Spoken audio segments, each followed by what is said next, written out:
So it's the day before ng Road Fondo. Nandito ako ngayon sa silang rest house ng family. So dito na ako magstay for ng overnight. Buti na lang malapit yung tong house dun sa sa hacienda kung saan yung start and finish. So ito, kukunin ko lang yung bike dito sa kotse.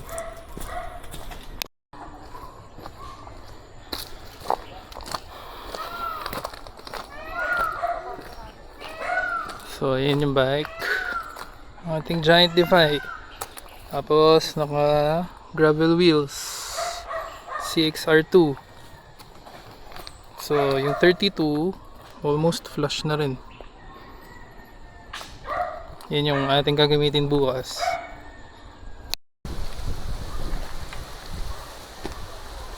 Alam ko na, papabuhat mo yung stand.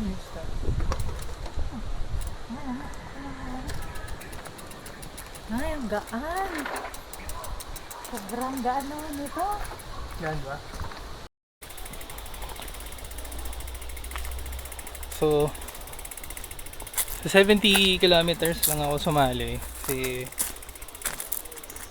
hindi ko pa sure kung kaya ko yung 120. And 70 pa lang yung pinakamalayo kong nababike. Yung route profile bukas parang okay lang naman. 700 meters elevation. Yung first half lang yung paahon, and then yung pabalik parang puro pababa na, palusong na. So I think kaya naman. So nakuha ko na kanina yung race number ko, yung plate. Mabilis lang naman, hindi crowded. Mamaya kakabit na natin dito sa bike. Sa setup ko na rin. Papakita ko rin mamaya.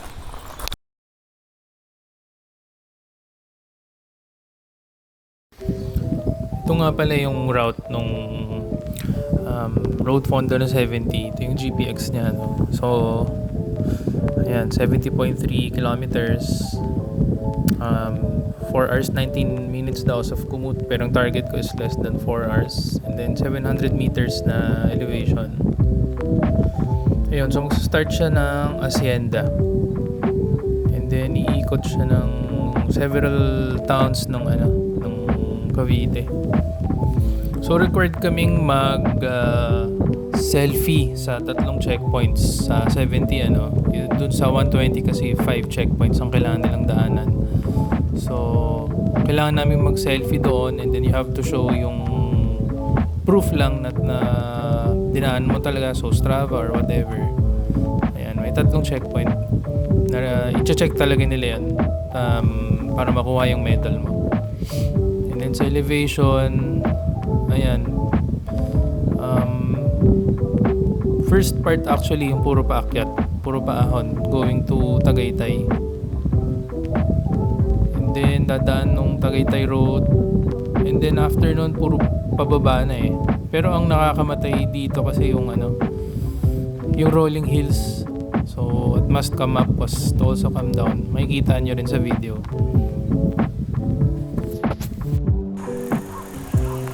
And then I'm just doing some final checks dito. Titignan lang kung kamusta yung shifting. So far so good naman. And yan, number natin for the race, Fondo is 436. And then ito na yung morning of the Fondo. Hindi nga ako nakapag-video before kasi ang aga na yan.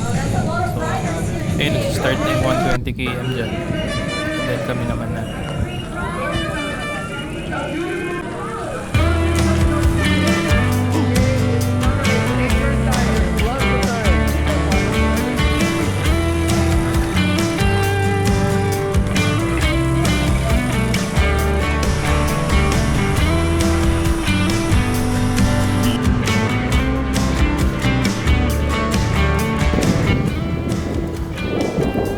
Pag-start namin ng Fondo, actually ganda ng weather, malamig.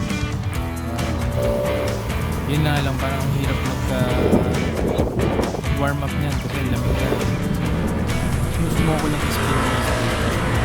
Warm up lang.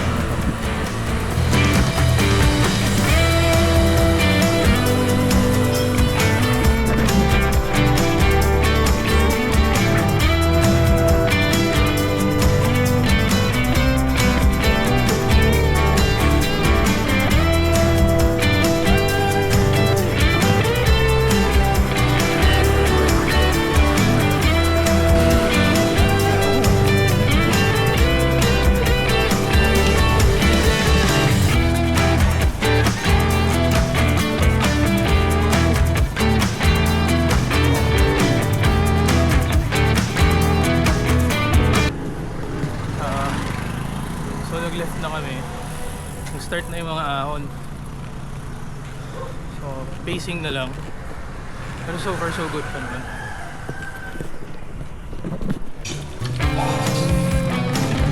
Morning. Morning po.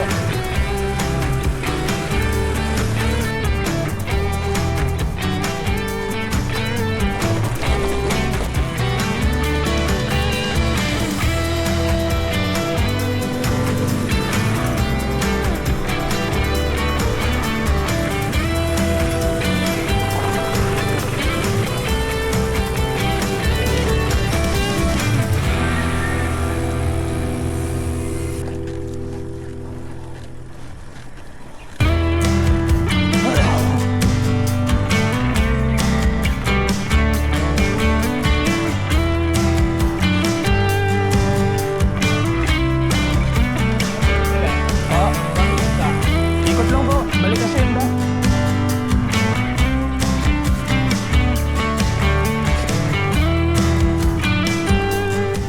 So at the 1 hour mark, nag-take na ako ng first kong fit bar tsaka gel. So yun yung nutrition strategy ko. Every hour I should take 1 gel and 1 fit bar. So para lang iwas bong.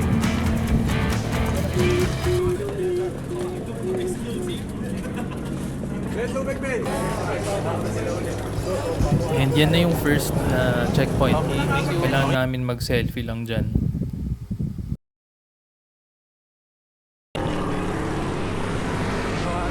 Checkpoint 1. 22 kilometers. Haba. So far, feeling good pa naman.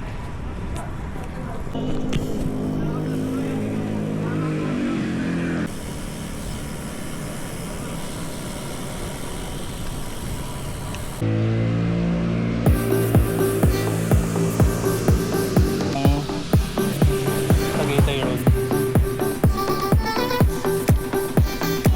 Ako na naman.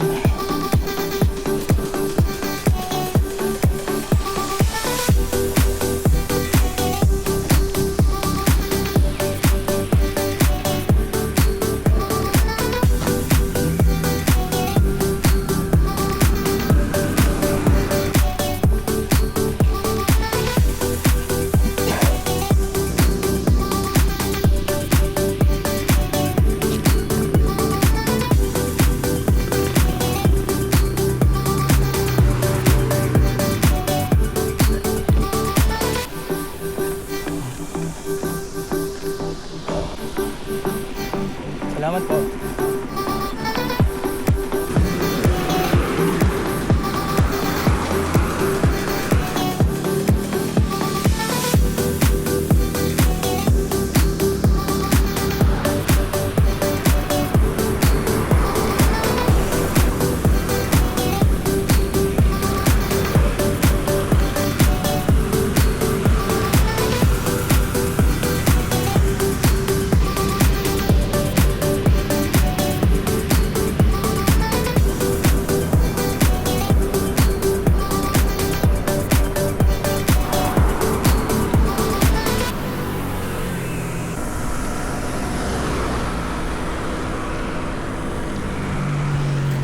Siyempre, since umiikot na tayo ng Tagaytay, nakita natin yung Twin Lakes. Hindi pwedeng hindi huminto at mag-picture, mag-selfie.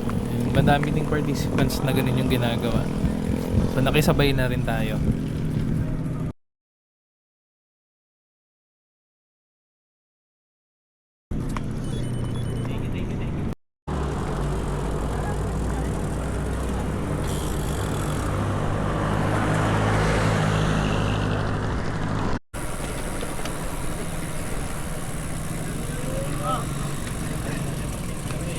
Checkpoint 2.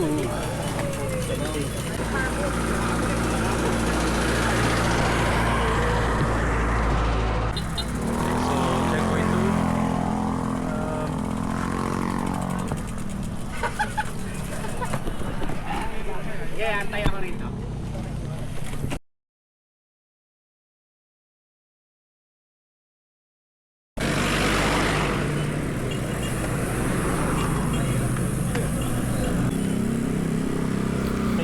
isa rin palang tinitake ko and in-advise sa akin nung home bike shop ko, yung Two Wheel Nation. I should take salt tabs daw, iwas pulikat. So nag-take ako isa before starting the Fondo, and then nag-take ako isa sa halfway mark, which is after nung checkpoint 2. So yun yung ginawa ko dyan. And so far effective eh. Hindi talaga ako namulikat.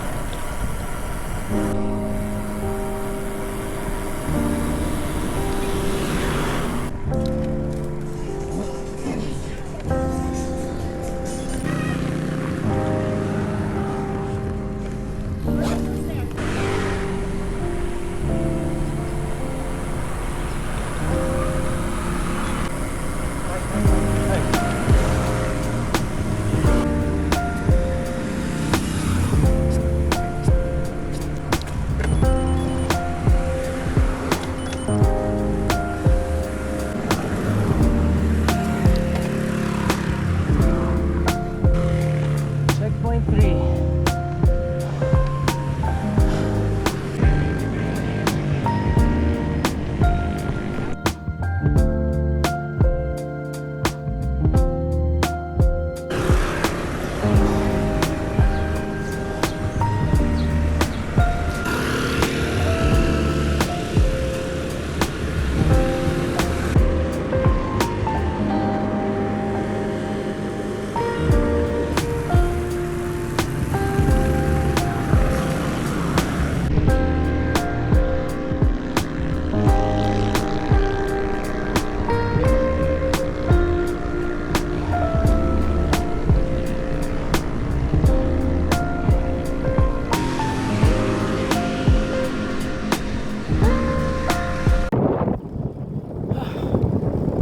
Stretch. Last 10 kilometers.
Okay.